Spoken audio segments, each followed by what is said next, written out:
Suffering. That sucks. It's something that obviously we all experience, and it's nothing enjoyable. And, well, let's be honest, it's varied, as is everything. The root of your suffering may be different from the person next to you compared to the grand scheme of what people believe suffering to be. Now, why am I talking about this and where am I going with this? Well, because we're all suffering in some way, in some capacity. And what I want to talk about today is what can be the cause of suffering. So, in Buddhism, the philosophy that they use to describe why suffering occurs is because it's our desire. It's our attachment to desire for what we may not have. And this is really common in the work I do, whether it's life coaching or whether I'm doing personal training. It's something that everybody is seeking out. They're desiring or they're wanting something different. Whether it be that they are struggling with this identity shift from who I used to be to who I am today, to who I am today, to who I want to be tomorrow.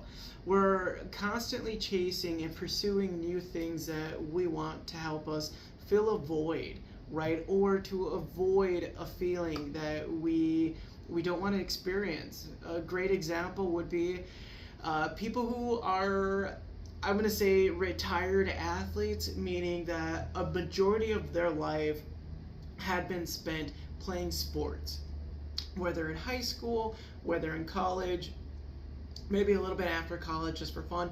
But you get to a point where you're either no longer to continue on with the sport or no longer in shape to the same physique that you were when you were an athlete, and now we've transitioned into who we are today. And who we are today is just as we are, right? We're not our profession, even though it's easy to identify that. We are not a mom or a dad, even though it's easy to identify that. We're wearing a lot of hats, but at the end of the day, we're ourselves, right? We're you. You are you. But that's not the takeaway from the experience that you're currently having. And so when we desire this idea of who I was and who I want to be and where I'm at now, we have this lack of emptiness, right? There's this thing that I'm missing. I'm not to the standard I used to be, or I'm not as in shape as I used to be, not as strong as I once was. And a lot of people who used to be athletes, like I was talking about, they have that shift where, hey, I used to be able to do this and now I'm not. Who am I now? I don't want to accept myself as I am, because that means I'm not who I was. And if I'm not who I was and I am who I am today, then who am I?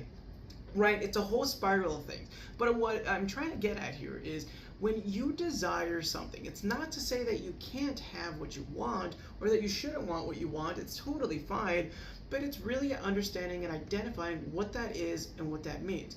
Most times we're not truly seeking out this past version of ourselves or this ideal future. We're chasing a feeling. It's really what it comes back down to. This feeling of feeling secure in who you are as an individual, as your identity, versus being unsure of who am I now that my sport is done and now I'm transitioning into this next phase of my life. And you don't even have to be an athlete to share this experience. It's just a very easy one to relate to.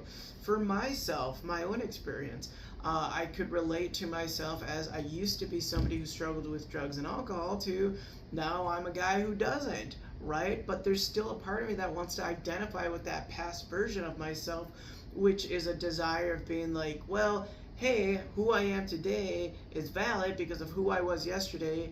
And, well, it's a big thing because identity is a way to marker who we are. But if I really strip that away from myself as well, that whole context of saying this is who I was versus who I am today to validate who I am, it makes no difference, because who I am today is who I am today. Yes, my past experience does have a factor in that. However, the past is gone and it's not relevant anymore. I'm sorry to say that, but it's I can't live back there, right? I can't go back to the past and change it or live in it anymore. I can just be in this state of wanting to, even though it won't happen, and then I get in the conundrum of not being where I want to be. And then the same can go if we look forward, right? Well, I'm not enough yet, or I can't do this yet because I haven't done this yet, and it just goes back and forth.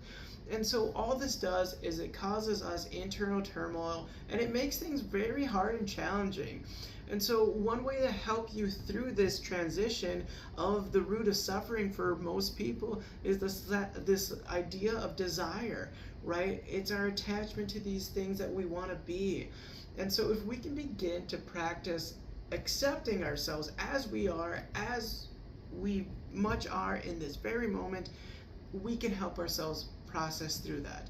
It's not to say that you can't want what you want. It's to say that at this time, this is where I'm at, and that's okay. It's okay to be where you are right now, because you're working towards being a better version of yourself continuously. If you're following this channel, then that's who you are. You're a person who continually seeks out growth because you want more for yourself. Not to say that, oh, I'm always going to be seeking out more and there's never going to be that. No, that's not what I'm saying.